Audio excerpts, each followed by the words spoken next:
और उसमें कल हमने पिछले हफ्ते हमने यानी एक प्रकार से ये दुख जो है उसकी 3 बातें हमने देखे थे, लोभ, मोह और द्वेष। इसको हमने थोड़ा जानने की कोशिश किए थे, इसको हमने समझने की कोशिश की।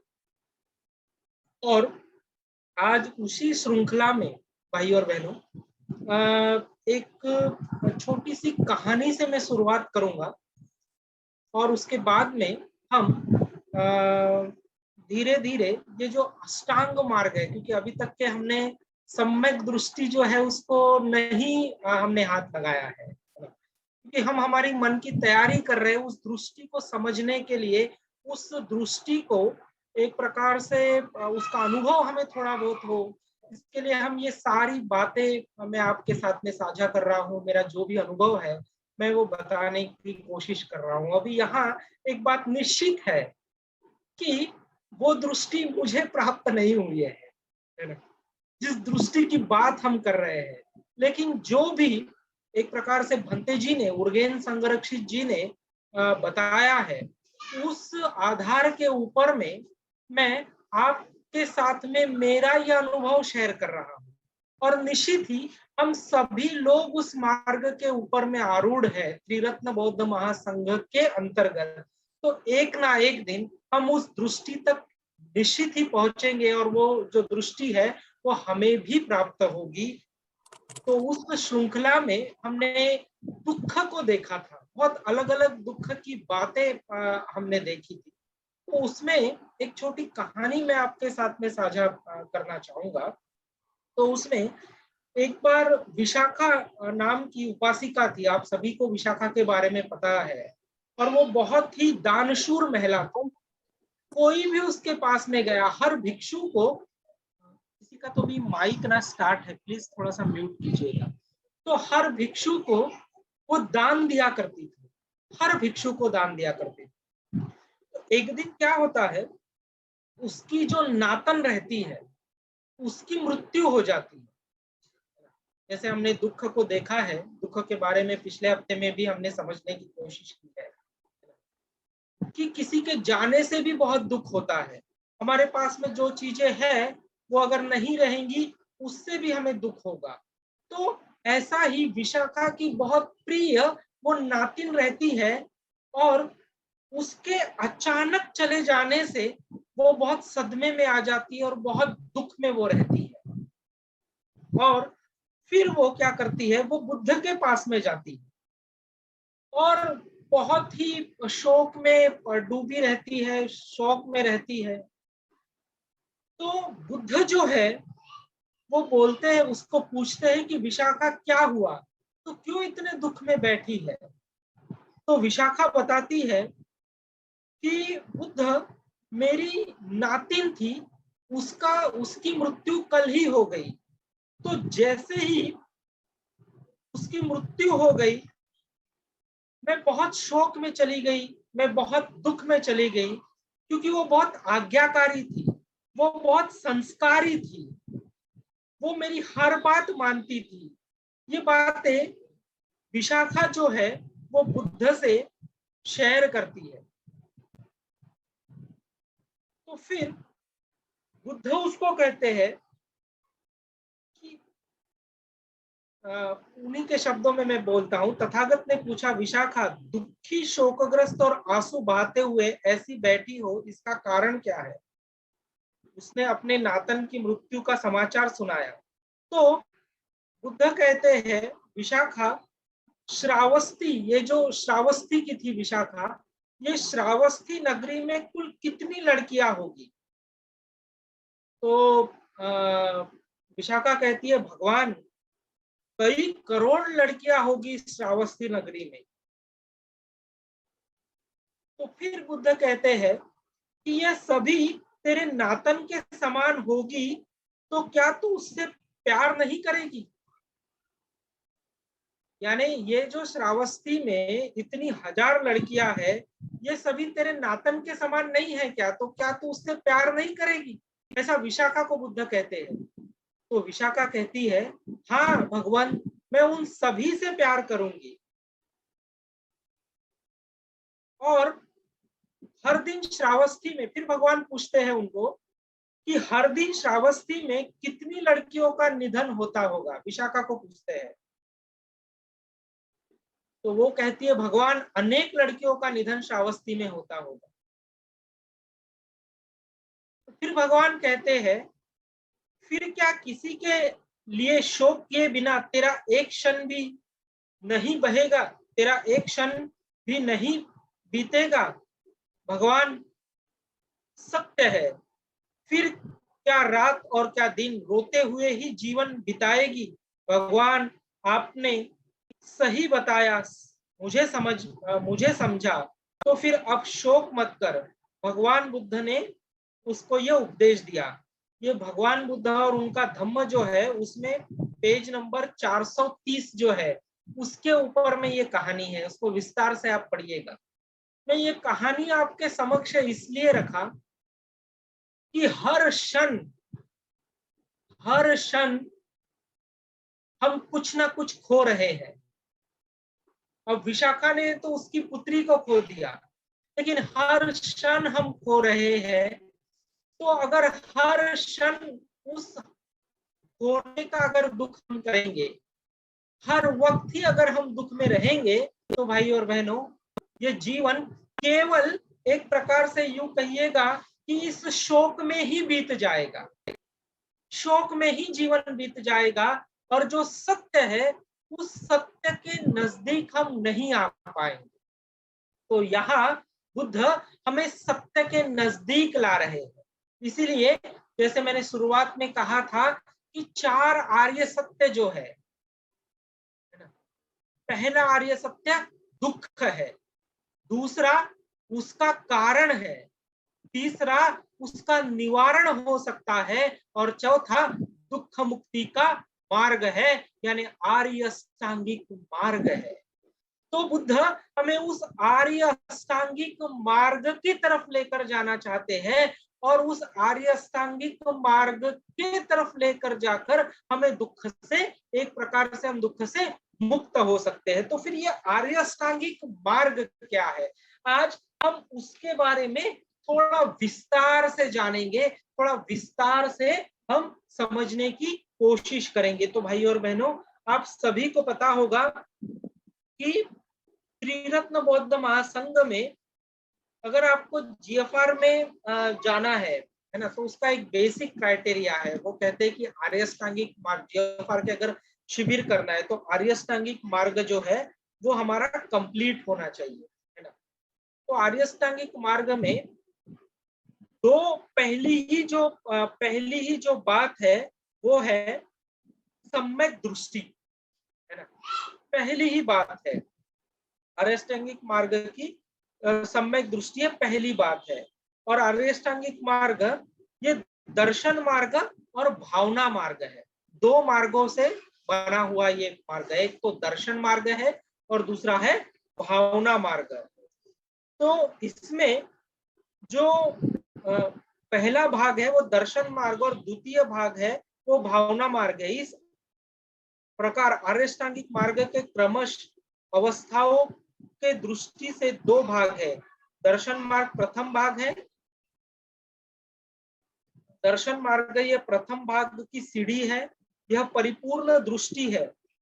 भावना मार्ग में शेष 8 अंग अस्तित्व में है, यानी पहला दर्शन है और फिर बचे हुए जो 7 मार्ग है वो भावना मार्ग है, जिसमें सम्यक संकल्प, सम्यक कर्मांत, सम्यक आजीविका, सम्यक व्यायाम, सम्यक स्मृति और सम्यक समाधि, ये बचे हुए 7 ये है। ये जो पहला भाग है दर्शन मार्ग, है ना, इसके बारे में हम थोड़ा सा भंते जी क्या कहते हैं आर्य अष्टांगिक मार्ग में दर्शन मार्ग को लेकर, ये हम थोड़ा सा समझने का प्रयास करेंगे। तो उसमें भंते जी कहते हैं, मैं वो आपके लिए पढ़ता हूं, यह प्राथमिक आध्यात्मिक अनुभव परिपूर्ण दृष्टि या दर्शन मार्ग भिन्न भिन्न व्यक्तियों में भिन्न भिन्न तरीकों से उत्पन्न होता है। इसका कोई एक रूप तरीका नहीं है। वास्तव में मनुष्यों जो अनेक रूपता की अधिकता है, उसके कारण आमतौर पर उनके आध्यात्मिक जीवन में विविधता भी है। इसी विविधता के साथ लोग आध्यात्मिक जीवन में प्रवेश करते हैं। कुछ लोगों में दर्शन मार्ग व्यक्तिगत त्रासदी, किसी की मृत्यु से उत्पन्न हो सकता है। इससे उनका पूर्ण अस्तित्व ध्वस्त हो सकता है और भूकंप के झटके लगने के समान प्रभाव के समान वे अस्त व्यस्त हो जाते हैं। तो इसमें जो सम्यक दृष्टि का उदय जो है, वो उसमें बंदे जी बताते हैं कि उदय कैसे होता है। तो उसमें पहली बात वो बताते हैं कि अलग अलग, यानी हर एक व्यक्ति को उसका दर्शन जो है, उसकी जो दृष्टि जो है, वो एक ही तरीके से मिलेगी ऐसा नहीं है। तो हर एक व्यक्ति को अलग अलग तरीके से उसकी दृष्टि मिल सकती है। हो सकता है कि कोई एक आदि बहुत प्रिय व्यक्ति जो है, अगर हमसे चले गया तो उसका वैराग्य निर्माण हो सकता है हमारे मन में, और हमें लग सकता है कि जीवन क्या ऐसा ही है, क्या जीवन इतना ही है, क्या यही सत्य है, क्या इसीलिए मैं जी रहा हूं, मेरे जीवन का अर्थ क्या है, मैं क्यों जी रहा हूं, मैं केवल सोता हूं और केवल मैं खाता हूं और केवल मैं मेरी दिनचर्या बिता रहा हूं। ये शरीर मुझे मिला है, इसीलिए इस शरीर को जो जो चीजें मुझे चाहिए उस चीजों की पूर्ति के लिए क्या मेरा जीवन है, क्या जीवन की मेरी इतनी ही सोच है। ये सारे सवाल जो है, ये हर एक व्यक्ति के अलग अलग हो सकते हैं। उसको अलग अलग तरीके से उस दृष्टि का या फिर उसका दर्शन हो सकता है। मेरा एक अलग व्यू रहेगा, लालजी का एक अलग व्यू रहेगा, बोधि प्रकाश जी को एक अलग व्यू से दर्शन हो सकता है। तो हम अलग अलग व्यक्ति है। तो लेकिन निश्चित ही जो भी दर्शन होगा, वो दर्शन हमें एक प्रकार से अनासक्ति की तरफ ले जाने वाला होगा, हमें आसक्ति के तरफ ले जाने वाला नहीं होगा। वो हमें अनासक्ति की तरफ लेकर जाएगा, वो हमें सत्य की तरफ लेकर जाएगा। तो किसी को बहुत अच्छा संगीत अगर वो सुनता है, तो हो सकता है कि उसकी दृष्टि उस संगीत सुनने से भी निर्माण हो सकती है। हो सकता है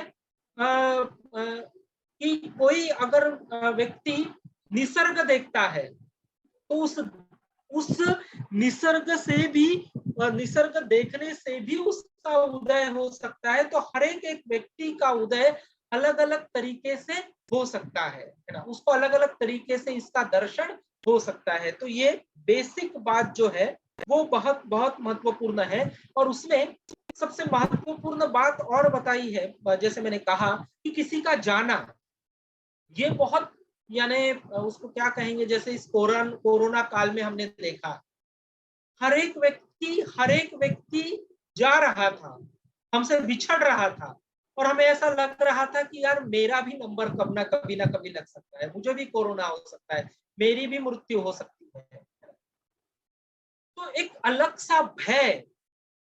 सा भय हम सभी में निर्माण हो गया था। तो इससे भी, किसी के जाने से भी हमें दर्शन हो सकता है। इम्परमानेंस जिसको कहते हैं कि ये भी अनित्य है। हमने जिसको नित्य समझा है, इस जीवन को हमने नित्य समझा है, लेकिन ये अनित्य है। इससे भी एक प्रकार का दर्शन जो है, वो दर्शन हमें हो सकता है। लेकिन भाई और बहनों, हम आगे देखेंगे कि इतनी जबरदस्त ऐसी भयानक मिथ्या दृष्टि है। कोरोना खत्म हो गया, फिर से वो आ रहा है ऐसा कह रहे हैं, लेकिन बावजूद उसके इतनी बड़ी हमें सीख देकर गया, लेकिन फिर भी वो जो दृष्टि है, वो दृष्टि लाभ जिसको हम कहेंगे, वो सच में हमें हुआ है क्या, इसका निरीक्षण, इसका परीक्षण करने की अभी जरूरत है। उस दृष्टि लाभ को, उस दर्शन को हम देख पाए हैं क्या? अगर देख पाए होंगे तो निश्चित ही ये जो दृष्टि है, सम्यक दृष्टि है, उसको विकसित करने के लिए हम ताकत लगा सकते हैं, उसको विकसित करने के लिए हम एक प्रकार से पूर्णतः समर्पित हो सकते हैं। इसके और आगे हम थोड़ा सा जाएंगे। तो हमने दर्शन मार्ग के बारे में कुछ बातें मैंने आपके सामने में रखने की कोशिश की है। अब इसमें अस्तित्व का स्वरूप, इसमें जो दूसरा ये है, उसमें अस्तित्व का स्वरूप भंते जी कह रहे हैं। दर्शन मार्ग क्या है? बौद्ध धर्म में सही समझ की बहुत सी व्याख्याएं हैं, जैसे कि दर्शन मार्ग के से जाना जाता है। लोग ऐसा भी कह सकते हैं कि उनमें से कुछ व्याख्याएं तो बहुत मदद करने वाली, भ्रामक भ्रम पैदा करने वाली है। इस सही समझ का शीर्षक जो है, तो उसमें भंते जी ये कह रहे हैं कि दर्शन मार्ग यानी एक प्रकार से जिसको हम दृष्टि कहेंगे, जिसको हम विजन कहेंगे, तो उसमें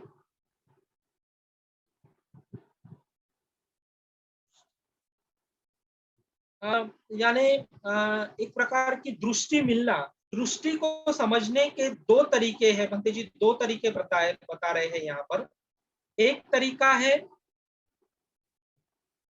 प्रतिमाओं के द्वारा, दूसरा है संकल्पनाओं के द्वारा। बुद्धिज्म में अस्तित्व के स्वरूप की तीन मुख्य प्रतिमाएं हैं, यानी तीन मुख्य प्रतिमाएं बताई गई है।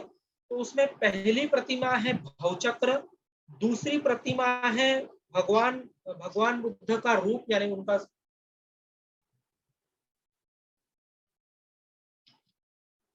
खुद का रूप, और तीसरी प्रतिमा है मार्ग। क्योंकि यह प्रतिमाएं दृष्टि को स्पष्ट करती है, और यदि वे आकृतियों हमारे जहन में उतर गई है तो हमें यह समझने में सहायता होगी। अपेक्षाकृत इसके लिए हम केवल उन पर विचार करें और सारतत्व को अपनी कल्पना की समझ में ही रखें। अब यहाँ भवचक्र का उल्लेख भंते जी कर रहे हैं। अब यहाँ इतना समय नहीं है कि उस भवचक्र के वो 7 चक्र है, जिसका मध्य जो चक्र है, लोभ मोह द्वेष, उसके बारे में मैंने विस्तार से आप सभी को बताया है। और जो बाकी के चक्र जो है ना, तो उसके बारे में अभी यहाँ मेरे पास में उतना समय नहीं है, लेकिन भंते जी जो बताना चाह रहे हैं वो ये है कि ये जो प्रतिमाएं हैं, प्रतिमाओं के माध्यम से भी एक प्रकार से हम जो दृष्टि है, उस दृष्टि तक हम पहुंच सकते हैं। ये भंते जी को यहाँ पर सूचित करना है। अब आगे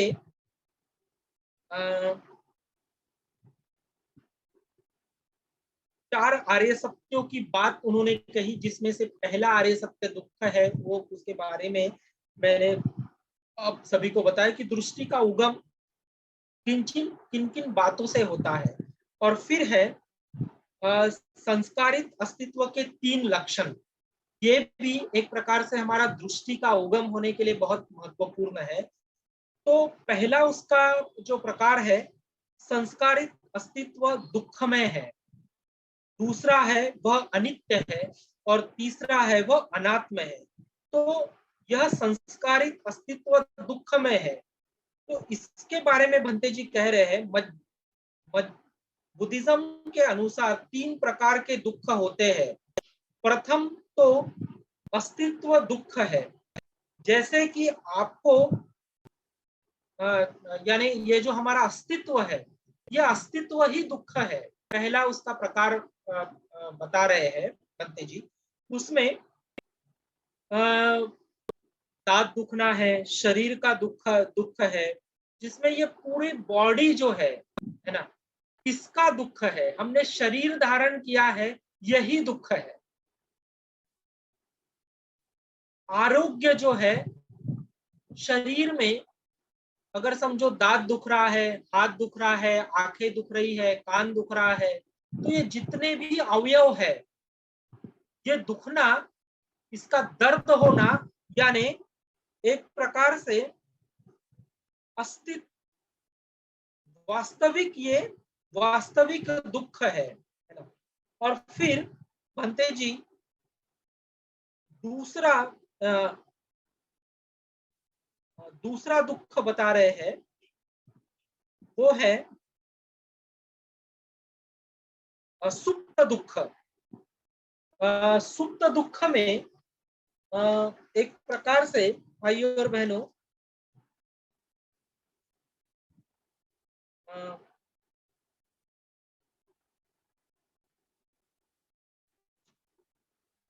तो दूसरा है सुप्त दुख। जैसे कि आपके पास कोई वस्तु है और वह आपके मनोरंजन का साधन है, यद्यपि वो वर्तमान में आपके मनोरंजन का साधन है, परंतु वह सुप्त दुख है, क्योंकि वह एक ना एक दिन वह वस्तु आपको निश्चित रूप से दुख देने वाली है।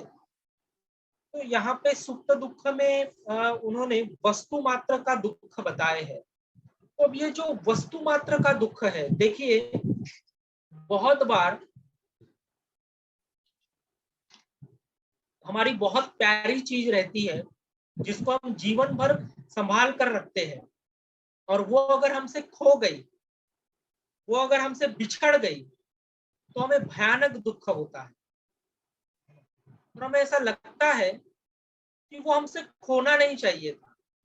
बहुत बार बहुत सारे लोग उन वस्तुओं को ही सर्वस्व मान लेते हैं, उसी में सुख ढूंढना चालू कर देते हैं, लेकिन वो बहुत हमारे दुख का कारण है। जैसे कि ये घर है, जिस भी घर में आप रहते होंगे, भले ही आप उस घर में रह रहे हैं, लेकिन एक ना एक दिन उस घर को वैसा ही छोड़कर आपको चले जाना है। तो उस घर को इतना हम पकड़ कर रखे हैं, उसको हम छोड़ना नहीं चाहते। जिस पलंग के ऊपर में हम सोते होंगे, जिन लोगों के साथ में हम रहते होंगे, या फिर जो जो चीजें हम करते होंगे, जिन जिन वस्तुओं का हम उपयोग करते होंगे, हमें लग रहा है कि वो हमें सुख देने वाली है, लेकिन भाई और बहनों, उसके बिछड़ने का भी एक बहुत बड़ा दुख जो है वो हो सकता है। इसलिए बंते जी यहाँ पर उसे सुप्त दुख कहते हैं। और फिर तीसरा दुख है तात्विक दुख। उसमें बंते जी बता रहे हैं, दुख है जो इस बात से उत्पन्न होता है कि कोई भी दैहिक, भौतिक और सांसारिक वस्तु मनुष्य के मन को अंतिम और पूर्ण सुख नहीं दे सकती, क्योंकि सच्चा और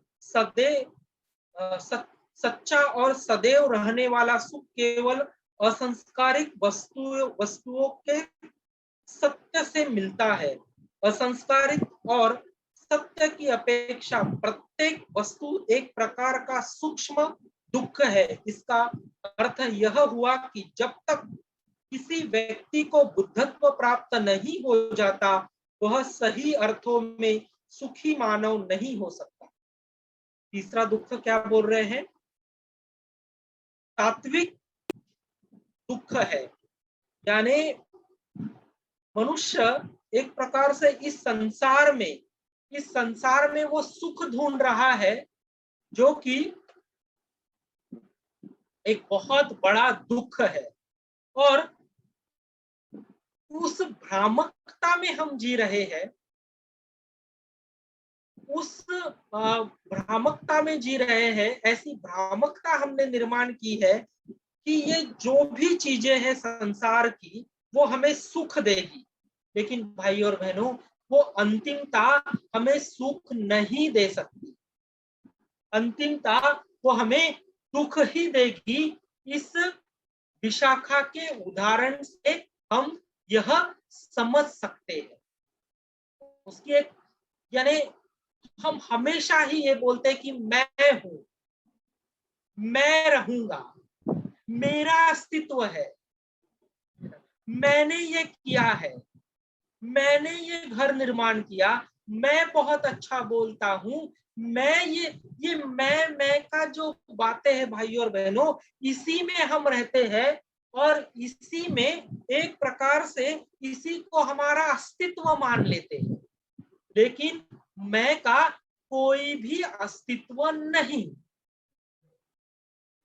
अगर इसको हम समझना चाहेंगे तो भाई और बहनों, आपको पता होगा नागसेन और मिलिंद की वो कहानी। जब नागसेन मिलिंद को मिलने जाते, मिलिंद बहुत बड़ा राजा था, है ना, और वो नागसेन जब मिलिंद को मिलने जाते हैं तो नागसेन मिलिंद को क्या कहते हैं, मैं नागसेन हूं ऐसा नहीं कहते। वो क्या कहते हैं कि इस शरीर को, ये जो पूरा शरीर है, इसको मिलिंद नागसेन कहते हैं। देखिए यहाँ शब्दों में एक बहुत बड़ी बात है। हम क्या कहते हैं, मैं लालजी हूं, मैं बोधि प्रकाश हूं, मैं अनोम शूर हूं, मैं कहते हैं। लेकिन नागसेन क्या कह रहे हैं, इस शरीर को नागसेन कहते हैं, यानी नागसेन दावा नहीं कर रहे हैं मैं का। और फिर वो मिलिंद राजा को समझाते हैं कि हे राजन, आप जिस रथ के ऊपर में चढ़े हो, तो क्या उसके पहिए को रथ कहोगे क्या?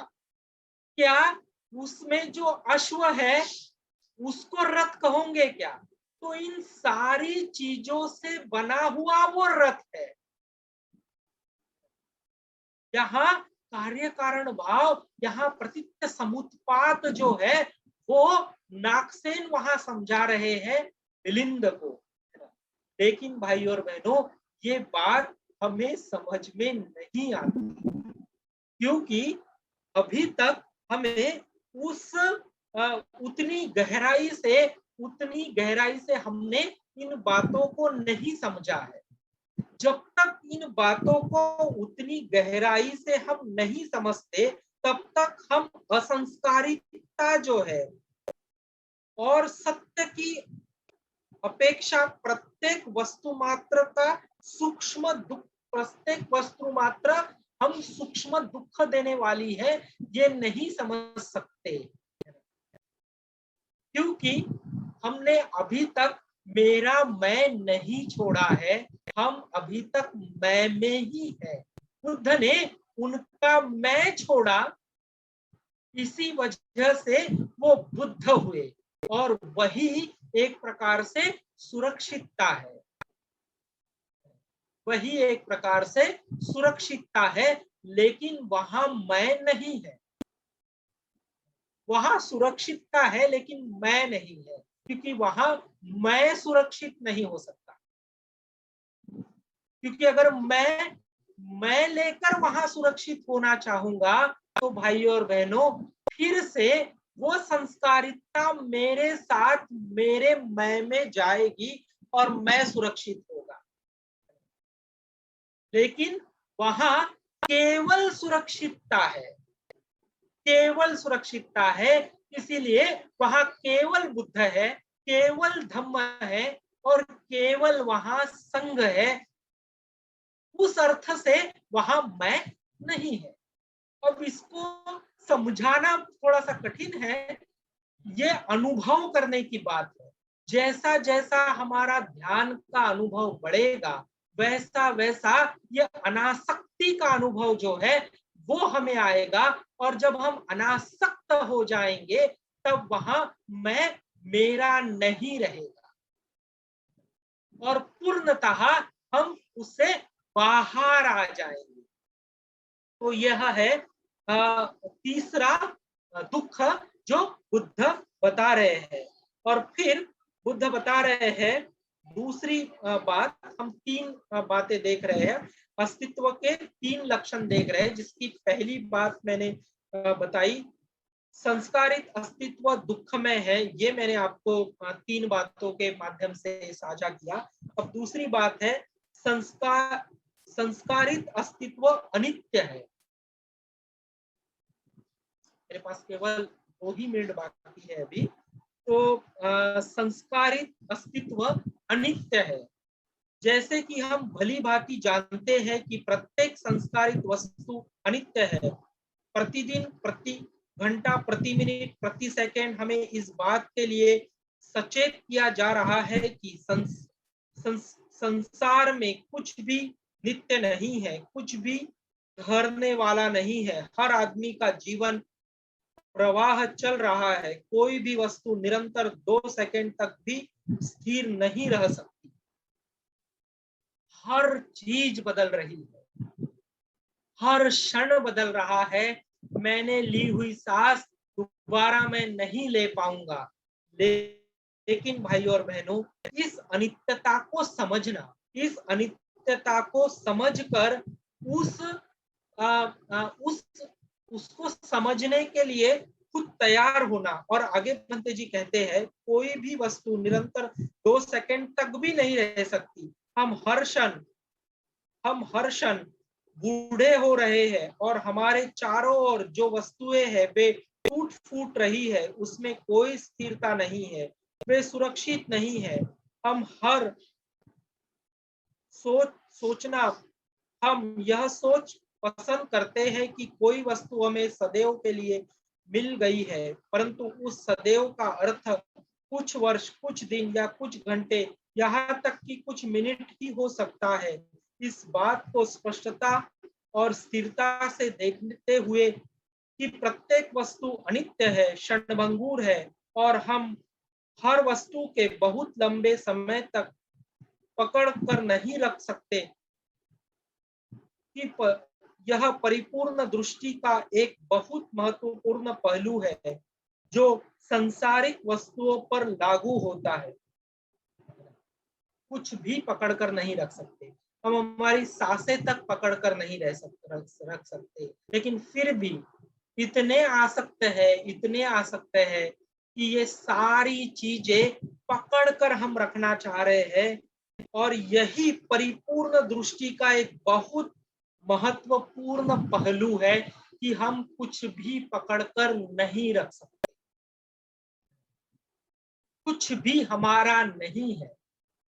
यही संस्कारित अस्तित्व अनित्य है, जिसे हम नित्य समझकर बैठे हुए हैं और जिसे हम नित्य समझना चाहते हैं। हम समझना चाहते हैं नित्य, क्योंकि मिथ्या दृष्टि में हम सभी लोग पड़े हुए हैं। तो भाई और बहनों, हम नेक्स्ट क्लास में, कोई मुझे बताएगा मेरे पास में समय है क्या? कि आज मेरी घड़ी नहीं है। बोधि प्रकाश जी, समय समाप्त हुआ कि समय है हम अपने पास? समय तो समाप्त हो गया है, 2-4 मिनट चाहे तो आप ले सकते हैं। Okay okay. तो यह जो संस्कारित अस्तित्व है, यह अनित्य है ना? तो उस अनित्य को ही हम नित्य मानकर हमारा जीवन जी रहे भाई और बहनों। और जब तक हम उसको, अनित्यता को स्वीकारते नहीं, उसको जब तक हम अपनाते नहीं, तब तक यह दृष्टि जो है, उस दृष्टि का उगम नहीं हो सकता। तो आज मैंने एक प्रकार से सम्यक दृष्टि जो है, उसका उगम किन किन तरीकों से हो सकता है, किन किन बातों से हो सकता है, इसके बारे में मैं आपके साथ में कुछ बातें साझा करने की कोशिश की। अब नेक्स्ट क्लास में हम संस्कारित अस्तित्व अनात्म है, इसको भी हम देखने की कोशिश करेंगे और इसको भी हम समझने की कोशिश करेंगे, ताकि जैसे मैंने कहा कि हम एक साथ, अभी तक सम्यक दृष्टि हमें नहीं मिली है, भंते जी के माध्यम से हम कोशिश कर रहे हैं उस सम्यक दृष्टि की झलक हम सभी में आए। और निश्चित ही एक बात तो मैं यहाँ दावे के साथ कहना चाहूंगा कि हमने जब धम्ममित्र की दीक्षा ली है ना, तो हमारी इच्छा से हमने ली। निश्चित ही उस वक्त कोई ना कोई, थोड़ी सी क्यों ना हो, वो झलक हमें मिली है, उसके संपर्क में हम आए हैं। जैसे जैसे उसकी गहराई में हम जाएंगे, वैसे वैसे उस सम्यक दृष्टि का उगम होते चले जाएगा और एक दिन निश्चित आएगा भाई और बहनों कि हमें उस परिपूर्ण दृष्टि तक भी हम जा पाएंगे, मगर उसके लिए हमारे सातत्य के प्रयास बहुत महत्वपूर्ण है। हमें कोशिश करते रहना पड़ेगा। अगर हम जितनी ज्यादा ताकत लगाएंगे, जैसे मैंने कहा कि हमें ताकत उस सम्यक दृष्टि को प्राप्त करने के लिए लगाना है, इसीलिए बाबा साहब कहते हैं कि मैं आर्य अष्टांगिक मार्ग का अवलंब करूंगा। उसका अर्थ यह है कि मैं बुद्धत्व तक जाने के लिए प्रयास करूंगा।